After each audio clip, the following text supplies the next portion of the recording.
దయచేసి జవాబు వెంటనే చెప్పకండి. కొంచెం సేపు ఆలోచించండి. మీరెవరు? మీ పేరు కాదు, మీరు చేసే వృత్తి కాదు, మీ రోల్ ఏమిటి అనేది కూడా కాదు. అంటే భార్యనా, కూతురా, తల్లా అనేది కూడా కాదు. మీరు సామాన్యమా, మీరు బలహీనమా, మీరు ఏమీ చేయలేను అనే దాంట్లో ఉన్న వాళ్ళ? కలలు కనటం అనేది కాదు, మీ ఐడెంటిటీ అనేది తెలియాలి. అప్పటి నుంచే మీ మైండ్ సెట్ అనేది మారటం స్టార్ట్ అవుతుంది. ఒక చిన్న కథకు చెప్తాను. దివ్య, భవ్య అనే ఇద్దరు మహిళలు ఒకే కాలేజీలో చదువుకున్నారు. ఒకే డిగ్రీ, ఒకే ప్రతిభ. కానీ దివ్య అనుకునేది నాకు లీడర్షిప్ క్వాలిటీస్ లేవు, నేను లీడ్ చేయలేను అని. భవ్య అనుకునేది నేను లీడ్ చేయడం నేర్చుకుంటాను అని. దివ్య ఎటువంటి ప్రయత్నం చేయలేదు లీడర్షిప్ క్వాలిటీస్ని పెంచుకోవడం కోసం. నాకు రాదు, నా వల్ల కాదు, నేను ప్రయత్నించలేను అని అనుకునేది. భవ్య ఏం చేసింది అంటే ప్రయత్నించింది. తప్పులు జరిగాయి కానీ నేర్చుకునింది. ఫైనల్గా సక్సెస్ అయ్యింది. వారిద్దరి మధ్య తేడా ఏమిటో తెలుసా? ప్రతిభ కాదు, సక్సెస్ కాదు, అదృష్టము కాదు, సపోర్టు కాదు, జస్ట్ ఐడెంటిటీ. భవ్య తన వ్యక్తిత్వాన్ని తను ఐడెంటిఫై చేసింది, తను నేర్చుకోగలను అని.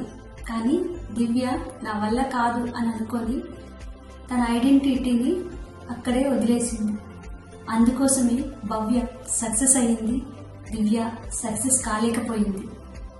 మన మైండ్లో 3 లేయర్స్ ఉంటాయి. ఒకటి ఆలోచనలు, థాట్స్, నేను చేయగలను అని. 2 బిలీఫ్స్, నేను నన్ను నమ్మగలను కాబట్టి నేను చేస్తాను అని.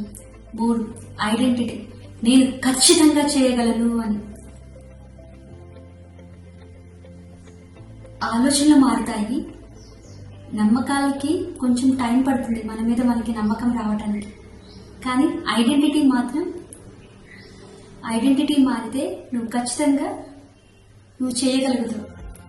ఐడెంటిటీ అనేది నీ మైండ్ని రీసెట్ చేస్తుంది.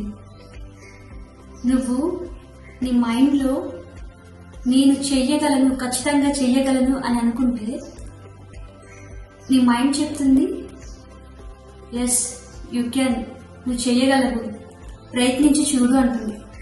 అదే నేను చెయ్యలేను, నా వల్ల కాదు అని నువ్వు మైండ్కి చెప్పావనుకో, నీ మైండ్ నీ వల్ల కాదు కానీ ఇంకో పని చూసుకుంటాం, ఎందుకు టైం వేస్ట్ అని అంటుంది. కాబట్టి ఐడెంటిటీ అనేది చాలా ముఖ్యం. మైండ్లో చిన్న తేడా కానీ మన జీవితాన్ని మార్చేస్తుంది.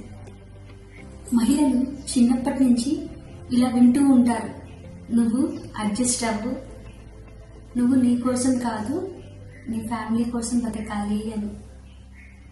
కానీ నిజం తెలుసా, మంచి మహిళ అంటే తన కుటుంబాన్ని మాత్రమే కాదు, తనని తాను గౌరవించుకునే మహిళ. ఐడెంటిటీ అనేది ఇలా ఉండాలి, నేను కేరింగ్ గల ఉమెన్ని, నేను స్ట్రాంగ్ ఉమెన్ని, నేను డిజర్వింగ్ ఉమెన్ని. అలా కాకుండా నేను త్యాగం చేసే మహిళను, నాకు ఇవన్నీ అవసరం లేదు అని అనుకుంటే ఆ మహిళ లిమిటింగ్ లేబుల్స్ పెట్టుకుంటుంది అని అర్థం.